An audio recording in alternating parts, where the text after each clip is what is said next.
Hello, this is Mr. Bruce, and today is Monday, April 20th, and it's now 5:30 as I'm recording this lesson. This was created for Cesar Chavez Elementary and Middle School, specifically for distance learning. Today, this morning, at about 10 a.m., boxes were made available with the materials kids in both of my sixth grade classes would need to complete this work. Additionally, beyond that, kids will need a pencil sharpener, pair of scissors, a black Sharpie marker, and some kind of little container to mix 6 paints in. Paints are being provided. The standard covered specifically is Music Creation 2B. More details about the standards at the end. This is ultimately what the kids are going to make. It should take you guys about an hour to do it right. The girls, it'll take maybe 10 minutes. Kidding. It's a joke. When you're done, at least send me a picture of what you did. There is a rubric at the end for my actual expectations, however. In the box, you're getting 3 paper plates, a pencil, a set of watercolors, 1 tack, and 1 eraser. Again, you'll need these 3 things and some kind of container to mix 6 different colors in. Beginning with the end in mind, this is the very last step where you will attach the eraser to the pencil and then the eraser to the back of the paper plate. This is the way you attach it. Remember the incline there of the eraser, the whole thing sits back at kind of an angle, and don't poke yourself. There are 5 parts here shown, completely disassembled, of the chromatic flower pedal tone wheel. The scale sprocket, or something also known as a chord cog. You can ask your parents if they remember Spacely sprockets or Cogswell cogs. And ask them the difference between a cog and a sprocket. Thumbtack, pencil, eraser, and a pencil. This is part 1. There's 2 parts. You've got to make first the flower pedally bit in the background. This is a 12-tone chromatic flower pedal. It is a wheel of a musical delight and ancient wisdom. Do not use the eating side of the plate. For your watercolors, the plate has a waxy coating and it prevents food from soaking into the paper, so paint's not going to get in there either. These are cheap plates from the Dollar Tree, so there's no coating on the back. And that's the flat side that would normally sit on the table, so that's the part you're going to work on. The Sharpie's going to work on both sides, so don't worry about it. That means that when you're making later on your little cogs and sprockets, you can write on both sides to do major and minor in some cases. Let's see. The plates themselves are manufactured with 30 little folds all the way around the circumference. You break that in half again, and we've got 60 divisions, and it's perfect. If you use 5 divisions then, it makes each petal of the flower. This is a markup just so you see it. I don't want you to do it this way. This is too much marker. If you were actually to bring it all inside the inner circle, something in this range right around here, you probably wouldn't even see it. So I guess you could do it if you wanted to. Before you put on the watercolors, and you want to put your chromatic labels on first with all the 12 tones and a black permanent Sharpie marker. If you use something other than that, that's likely to bleed. And at this time also you will cut out the rounded edges of the petals before you add your paint. Apply your paint, the primary colors first, lightest to darkest, so yellow, red, blue, depending how you want to look at that. Keep your brush clean. Having a neat process helps quite a bit. You'll need clean water too, kind of on the side. Secondary colors are orange, green, and purple. It's kind of neat here that when you take 90-degree angles and lay them out onto a circle that's been perfectly segmented into 12 subdivisions, that 3 90-degree angles, that gives us 270 degrees, and we get that difference. It's just kind of neat math how it all worked out. It kind of tells us a little bit how we came to some of this math back in the day before we had calculators and things. There really are 2 sets of 3 in the tertiary colors. In the tertiary colors, there really are 6 total colors. You can see a natural trinity there between orange, yellow, green, blue, purple, and red, kind of like the legs of a 3-legged table. You, again, will need somebody to help you with a tray like this. I got this tray at Dollar Tree. 6 of them, I think, for $1. So you can use something else. It's just convenient. Here's part 2. So once you've got the basic flower pedal part down, then you're going to do this part. This is where you make the sprocket or the cog in completely manufacturing your own magical spinning wheel of musical knowledge. I've decorated mine here a little bit. You don't have to do that. So you're going to take a second paper plate and you're going to cut out just that middle circle. And you're going to line it on your dry painted 12 petal flower of musical wisdom. And then you're going to mark where each of those segments are. So you'll have 12 little marks there. There you go.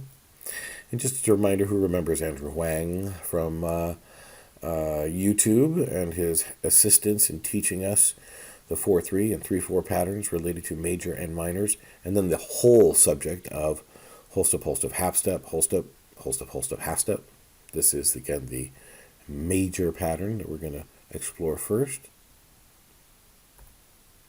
So you're going to make 2 intersecting perpendicular marks. That's going to identify to the center of the device. You do that right now. Do it right now. Remember that the pattern of the whole steps and the half steps, we just talked about that? Yeah, that's called heptatonic. That means 7 steps back to the beginning, but would be 1 octave apart at that point. Mark a number 1 and make a circle around it. This is where you're going to begin marking things, but that first point has to be done correctly. And here's the beauty of it. The pattern, again, for a major scale, also known as the Aeolian mode, would only use the white keys on the piano from C to C originally, like from, say, C4 to C5. This pattern can then be moved beyond the first position at C to create other major scales rooted in other fundamentals. And here we will cut out the whole, half, whole. That part gets taken out. But I just wanted you to see it explicitly, that it's still related to the things that we've learned in the past. Now, this is the bare minimum expectation, is that you were to do this and send a picture like this to me. The rubric later gives you a little bit more detail about that.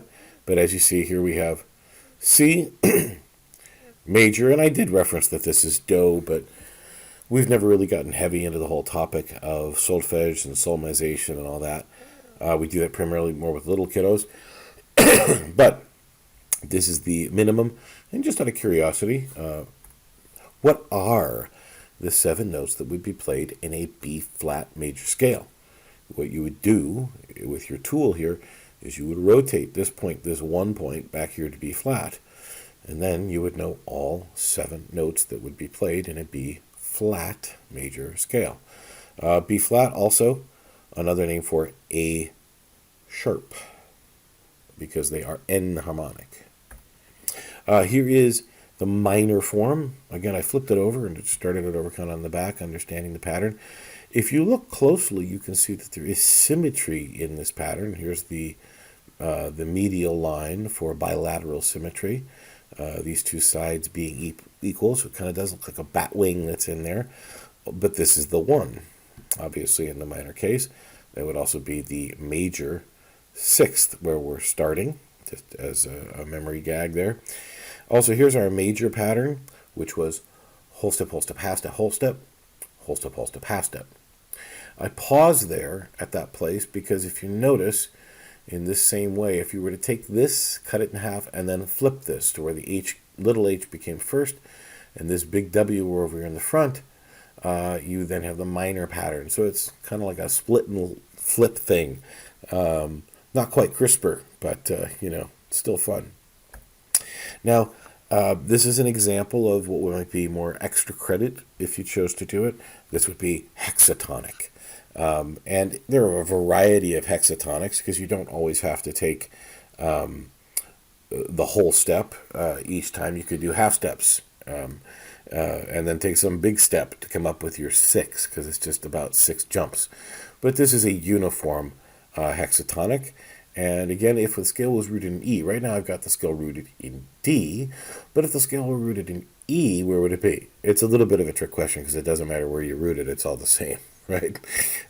Except by one shift. So in this case, there's really only two hexatonic scales, if you were to look at it this way.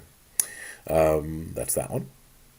And then this is a reference that I've used. I've got tons of references, but this is called a bass grimoire. You can look up that word if you want to know more about what it means. But from that, there's a table here that helps you calculate pentatonic scales. Now, pentatonics are a big conversation in rock and roll. And really, how you build a pentatonic is taking a heptatonic and getting rid of two notes.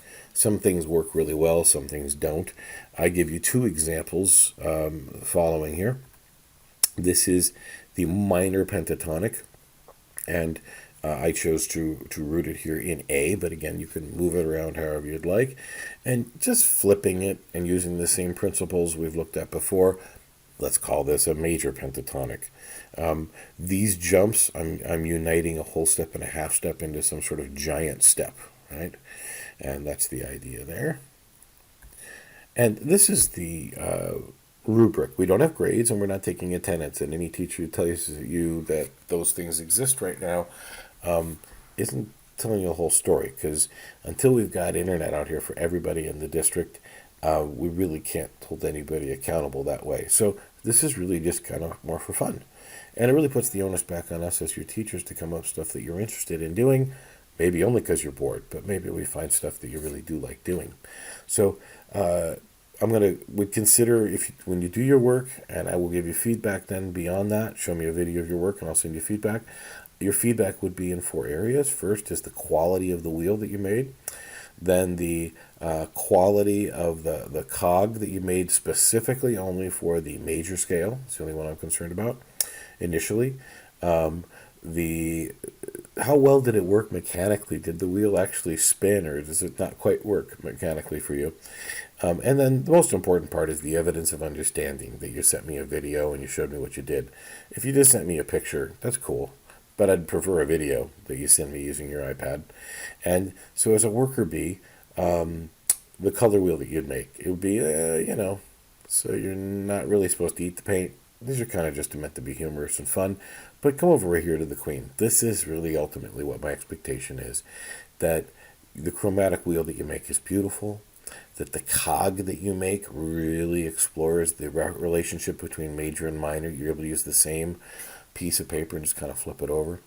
The way the wheels spin, it's unbelievable. Like, you're a NASA engineer and you really don't need to be at school right now. You should be in space.